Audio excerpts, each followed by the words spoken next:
मेरा नाम डॉक्टर योगेश पाटिल है। मैं यहाँ पे मेडिकल ऑफिसर करके काम करता हूँ और एडमिनिस्ट्रेटिव ऑफिसर का भी चार्ज मेरे पास है। आज शाम में लगभग 5 बजे के आसपास हम लोग में हमारे medical superintendent doctor Kishore Dange sir और हमारे ACS doctor Hitesh Mahale sir और हमारे 2-4 कर्मचारी, हमारे यहाँ एक कोरोना संशयित पेशेंट एडमिट हुआ है। उसका रिपोर्ट हमने सैंपल लेके नासिक के लिए भेजा था। तो उसका आगे का क्या प्रोसीजर करना है उसके बारे में चर्चा करने के लिए डांगे सर के कैबिन के पास खड़े थे। उतने में मुफ्ती मोहम्मद साहब एमएलए और उनके साथ में 2-4 उनके कार्यकर्ता वगैरह वहाँ पे आए और वो डांगे सर के कैबिन में जाके अंदर से दरवाज़ा लॉक कर दिया। फिर हम लोगों को बाहर आवाज़ें आने लगी तो हम लोगों ने, हमारे हितेश महाले सर ने वो दरवाज़ा खटखटा गया और अंदर घुस गए। मैं भी घुसने की कोशिश किया लेकिन उन लोगों ने मेरे को बाहर निकाल लिया। तो अंदर जाते ही मैंने देखा कि वो लोग बहस कर रहे हैं डॉक्टर डांगे सर से। तो हमारा एक कर्मचारी है यहाँ पे मयूर करके, वो लैब का काम करता है, वो भी अंदर जाने लग गया कि आप क्यों इतना चिल्ला रहे, इतना भीड़ मत करो, आप मास्क पहनो। तो उन लोगों ने उसको धक्का बुक्की की, लाता मारे और गाली गलौज दे के बाहर लिए। मैं मुफ्ती साहब से भी रिक्वेस्ट किया कि सर ये 144 लगा हुआ है, हम लोग क्या बात कर सकते हैं बैठ के, आप इन लोगों को बोलिए शांति से बैठे और गाली गलौज ना करें। मुफ्ती साहब ने उन लोगों को कुछ नहीं बोला और उन लोगों ने डांगे सर को चेयर पे बैठा दिया हाथ पकड़ के और वो बाकी के गाली गलौज करने लगे। फिर भी हमने 2 बार रिक्वेस्ट किया उनसे। फिर वो मयूर हमारा जो सर्वेंट है वो अंदर आया, फिर भी उन्होंने उनके कोई XPA या उसका नाम नहीं पता जो उनके साथ में था, उसने उसको लात मारी। तो ये गलत बात है। हम लोग कोरोना सदृश परिस्थिति में, कोरोना के रुग्ण हमारे यहाँ एडमिट हुए हैं, ऐसी स्थिति में मुख्यालय में पूरा स्टाफ रह रहा है। हमारे घर के बच्चे, घर वाले हम लोगों को बोल रहे हैं कि आप हॉस्पिटल में ही रहो, इधर इधर इन्फेक्शन मत फैलाओ। और देश में 144 लगाया हुआ रहते हुए भी 20-25 कार्यकर्ताओं के साथ जिन्होंने मास्क पहना नहीं है, कुछ नहीं है, ऐसे समय हमारे MS को धमकाना या फिर हमारे ACS साथ से गलत बात करना या गाली गलौज करना, ये बहुत ही गलत बात है। इसके कारण से हमारा पूरा स्टाफ स्ट्राइक पे गया है। उनका कहना है जब तक दोषियों पे कार्रवाई नहीं होती और जब तक उनको संरक्षण नहीं मिलता है, यहाँ पे पुलिस चौकी जब तक नहीं आती है, तब तक वो सब धरना देने का बोला है। अभी ऐसी कंडीशन में हम लोगों को यही अपेक्षा है कि भारत के पंतप्रधान, महाराष्ट्र के मुख्यमंत्री और सब मंत्री महोदय, डॉक्टर स्टाफ, आपका मीडिया स्टाफ, बाद में ये पुलिस प्रशासन, ये सब जोखिम लेके पूरे देश में काम कर रहे हैं। ऐसे समय में हमारे कर्मचारियों को मारहान होना या फिर उनका मानसिक संतुलन इस वजह से कम होता है और काम करने में दिक्कतें आती है। तो इस बारे में कार्रवाई होनी चाहिए, यही हमारी अपेक्षा है। सर FIR किया आपने? हाँ, FIR हमारा वो जो कर्मचारी है वो देने जा रहा है। निवेदन हम लोगों ने पुलिस वालों को दे दिया है। किसके नाम से था? वो मयूर करके नाम, मयूर जाधव ना, मयूर जाधव। किसके नाम की FIR? वो उनका नाम मेरे को पता नहीं है, वो पुलिस वालों को पूछना पड़ेगा। उनके साथ में जो कार्यकर्ता थे 3-4, वो CCTV फुटेज है, मोबाइल में रिकॉर्डिंग है, उसका वो देने वाले। वो कुछ उनका खिलाफ वाला कोई रुग्ण यहाँ पे एडमिट है प्रिजनर करके, उनका कहना था कि वो यहाँ पे एडमिट ना रखे। वो बात से कुछ झगड़ा नहीं था, हमारा इतना ही कहना था कि आपको क्या प्रॉब्लम है साहब, अच्छे से बताइए। वो डांगे सर के ऊपर उनका ये था कि उन्होंने जानबूझ के उसको एडमिट रखा है ऐसे करके। तो डांगे सर कोर्ट का ऑर्डर लिखा कि उनको बता रहे थे, लेकिन उनके साथ जो कार्यकर्ता थे उन्होंने बिल्कुल ही बात नहीं सुनी। वो क्या कहना चाहते थे वो भी नहीं सुनी और वो इज्जत करने के लिए आए थे, एक हिसाब से ऐसा हुआ। उनको MLA साहब ने कुछ नहीं बोला हम लोगों, लेकिन उनको रोका भी नहीं जो उनके साथ कार्यकर्ता थे। तो ये गलत बात है, इतना ही हमारा कहना है। तो किसको एडमिट किए हुए हैं यहाँ? वो उनका सर, उसका खलील शेख करके कोई प्रिजनर है, वो एडमिट है। उनका रिपोर्ट कोर्ट से आया था ऑर्डर कि इनका मेडिकल करके इनका 26 तारीख तक पूरा डाटा हमको पेश करे, उसके लिए 26 तारीख दी है उन्होंने। तो वो कंसर्न हमारे फिजिशियन जो है डॉक्टर महाले, वो केस को देख रहे हैं। उन्होंने कल उसका गोपनीय अहवाल यहाँ भेजा भी है, कोर्ट को भेजा भी है। वो मयूर जाधव करके हमारा क्लास 4 है।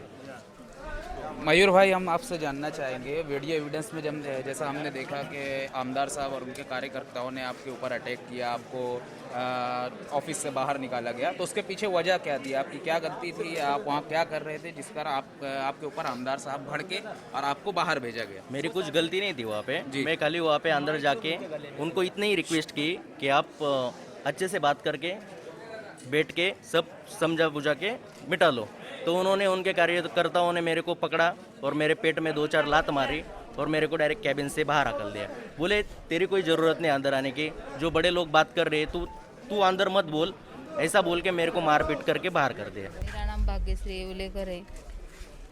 मैं क्या जब मराठीत बोलते मी मध्ये गेले, आतमध्ये ते बाहेर काढून देत होते, मला दरवाजा लागला आणि डॉक्टरांच्या पूर्ण धक्काबुक्की करत होते सगळे, भरपूर लोक होते ते 10-15 लोक, आणि डायरेक्ट अचानकच हे करत होते. मी बोलले तर मला बोलले की तुम्ही मध्ये बोलू नका, बाहेर जा म्हणून, आणि ढकलून दिलं त्यांनी, आणि सगळेजण सारखे गर्दी करून बोलत होते. इतनी जोखिम परिस्थिति में हम सुबह 7 बजे से यहाँ पे आए हैं। हम जोखिम में काम करते हैं और तो भी ऐसी दादागिरी हम पे करते हैं, तो इसको हमेशा दादागिरी होती है ऐसी। ये पहली बार नहीं है, बहुत बार हो गई, हमने बहुत बार पहले आंदोलन। भी इन्हीं लोगों ने दादागिरी की है या फिर और अलग? नहीं, अलग अलग लोग रहते हैं, दादागिरी करते हैं बहुत। तो आप लोगों ने कंप्लेन नहीं दर्ज कराई है या पुलिस प्रशासन आप लोगों का साथ नहीं दे रहा है, क्या है? आप खुलकर बात कीजिए, मीडिया आपके साथ है। साथ देते हैं पुलिस लोग, लेकिन हर टाइम हर लोग अलग अलग लोग रहते हैं। पिछली बार भी कंप्लेन दिया है, पिछले बार भी अभी कंप्लेन ये दिया साल में हम है। जब से आए थे 3 दिन से हमेशा होता रहता है इधर मालेगांव में। मेरा नाम प्रवीण है। मैं यहाँ पे सिक्योरिटी गार्ड का काम करता हूँ, और वो लोग 6:15 बजे 6-7 जने आए और डांगे सर के ऑफिस में आके, और उन्होंने कुछ गाली वगैरह धक्का मुक्की किया, और मैं बीच में गया, मैं और मेरा एक साथी था, तो हमारे साथ भी उन्होंने धक्का धुक्का किया और हमारे को दरवाजे से बाहर कर दिया। नहीं चलेगी, नहीं चलेगी, नहीं चलेगी, नहीं चलेगी। मुन्ना नाटक नहीं चलेगी, मुन्ना नाटक नहीं चलेगी, नहीं चलेगी, नहीं चलेगी, दादागिरी नहीं चलेगी। अशा गंभीर परिस्थितीमध्ये घर परिवार सोडून डॉक्टर अहोरात्र इथं महिन्यात येत आहे. त्याची काहीच किंमत नाही. त्यांना सांगितलं कोरोनाचा पेशंट रुग्ण ऍडमिट आहे, तर ते म्हणे को कोरोना गया खड्डे में, तुम कुछ नहीं करते, तुम कुछ नहीं आहे, याचं सुद्धा तिथं आहे. या गोष्टीची सुद्धा त्यांना कल्पना दिली होती. मला सर 15-20 मिनिटापूर्वी एक फोन आला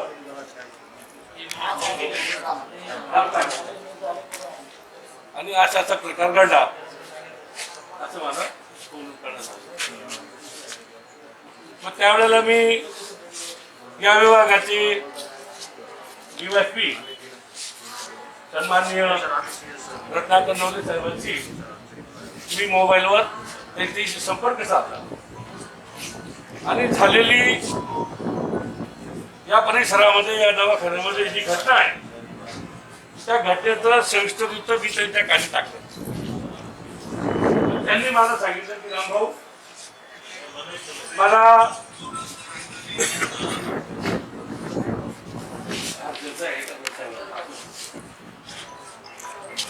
तर मी म्हटलं ठीक आहे सर. त्यांचं स्पष्ट म्हणणं आहे की आता तक्रार जर दिली तर त्यावर कारवाई आम्ही जरूर करू, असं त्यांनी मला फोन म्हटलं ठीक आहे, आपण लक्ष घालून राहा. त्यानंतर त्यांचा फोन ठेवला आणि मी महाराष्ट्र राज्याचे कृषी मंत्री नामदार दादासाहेब भुसेंशी संपर्क साधला. त्यांना सुद्धा या बाबतीत जी काही हकीकत आहे, मी त्या ठिकाणी त्यांच्या फोनवरून मी संपर्क साधून त्यांना सांगितलं. त्यांनी सांगितलं ठीक आहे, मला कळालं रामभाऊ, मी बघतोय परिस्थिती गर्दी करण्याची नाहीये. आपल्या या देशावर, या जगावर जो काही कोरोना जो व्हायरस, त्या संदर्भात गर्दी करण्याचं काही कारण नाही. आणि नेहमी आरोग्य विभागाचे कर्मचारी, अधिकारी, या सर्व स्टाफ हा चांगलं काम करतो, हे मला अनुभवास मिळालेलं आहे. त्यामध्ये महाले सरांचं नाव आलं, डांगे सर होते म्हणे, आणि मी म्हटलं तर त्या ठिकाणी जायलाच पाहिजे, आणि हे सर्व बघू आणि त्यावर आपण निर्णय घेऊया. आणि म्हणून मी या ठिकाणी एक प्रतिनिधी म्हणून या ठिकाणी मी भेट देण्यासाठी आलेलो आहे. या ठिकाणी कोणी यायचं, माझ्या सरकारी कुठल्या प्रकारची दादागिरी करायची, आणि जो सदैव कर्मचारी स्टाफ हा जो काही सेवा देत आहे जनतेची, त्याच्यावर अन्याय अत्याचार करायचं, मला वाटतं हे कुठल्या कायद्यात काही बसत नाही. मग पदाधिकारी लोकप्रतिनिधी या नात्याने जरी जर कोणी आला असेल तर त्यांचं सुद्धा काम आहे की आपण आपल्या जनतेशी आपल्या या शासनाच्या दवाखान्याची त्या कर्मचाऱ्यांची कशा पद्धतीने आपण वागणूक आणि म्हणून मी आपल्याला खात्री देतो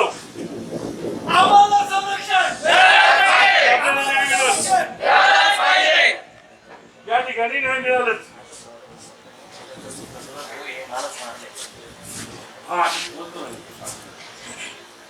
बोल नहीं चलेगी नहीं चलेगी कर्मचारी एकजुटीचा कर्मचारी एकजुटीचा आम्हाला संरक्षण पोलीस चौकी आम्हाला संरक्षण गुंडांना अटक गुंडांना अटक गुंडांना अटक गुंडांना अटक गुंडांना अटक गुंडांना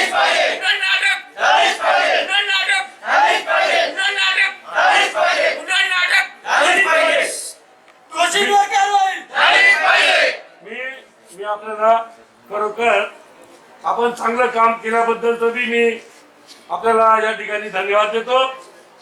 तुम्ही असंच काम करत राहा मित्रांनो. आम्ही आपल्या सर्व पाठीमागे आणि डॉक्टर बाबासाहेब आंबेडकरांच्या ज्या घटनेमध्ये जो काही अधिकार आपल्याला दिलेला आहे निश्चित त्याचं पोलीस प्रशासन पालन करेल.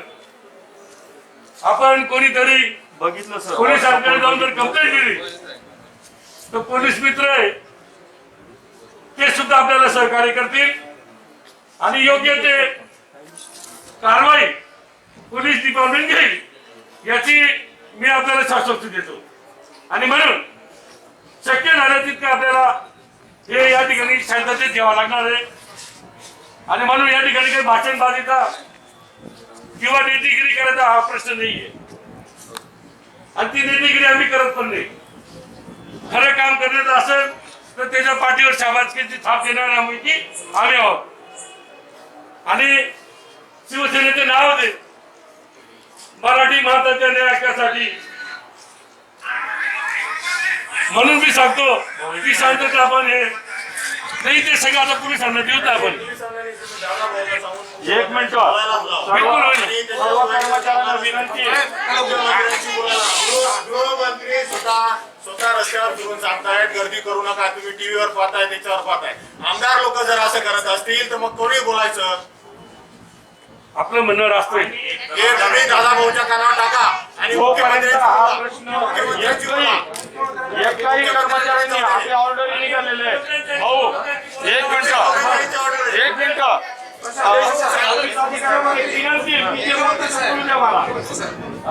बोलू का रे पोरांनो. आपण हे नेहमी भोगत आलेलो आहे. मी 12 दिवस मध्ये झोपलोय. मला मारहाण झाली होती. हा विषय असा आहे सध्या पोलीस डिपार्टमेंट आणि आरोग्य खात्याचा विषय आहे. आम्ही एवढे प्रामाणिक काम करतोय पूर्ण दिवस रात्र. आमच्या जवळ पेशंट जवळचं नातेवाईक थांबत नाही अशी अवस्था आलेली. माझ्याकडे सर्व शूटिंग आहेत. आम्ही प्रत्येकाने शूटिंग केलेले आहेत की पूर्ण कपडेच्या कपडे मागच्या आमचे घरचे येऊ देत नाहीत. पाठीमागून जायचं आंघोळी करायच्या आणि मग घरात जायचं. पोरं माझे स्वतः आमचे पोरं आम्ही पोचून दिलेले आहेत की लांब खेड्यात कुठंतरी जाऊ द्यावा असे काम करतोय. आणि इथं जर लोकप्रतिनिधींनी असं केलं तर आपण किती सहकार्य करणार आहेत. तुम्ही कुठून आलात सिस्टर. अजून घरी गेले. महिला व बाल रुग्णालयात साईडिंगला सर्वांची राहण्याची व्यवस्था केलेली आहे. पेशंट माझ्याकडे शूटिंग आहे ना. मी ग्रुपवर पाठवतो प्रत्येकाला. पत्रकारांना पण देतो. दुपारची कंडिशन दुपारची कंडिशन की फक्त 3 डॉक्टर आणि 3 कर्मचारी त्या पेशंट जवळ जायचे. नातेवाईक सुद्धा जवळ आले नाही रामभाऊ. आणि याच्यात आपले मंत्री महोदय बुचे साहेबांनी हस्तक्षेप करावा आणि मुख्यमंत्री महोदयांपर्यंत गेल्याशिवाय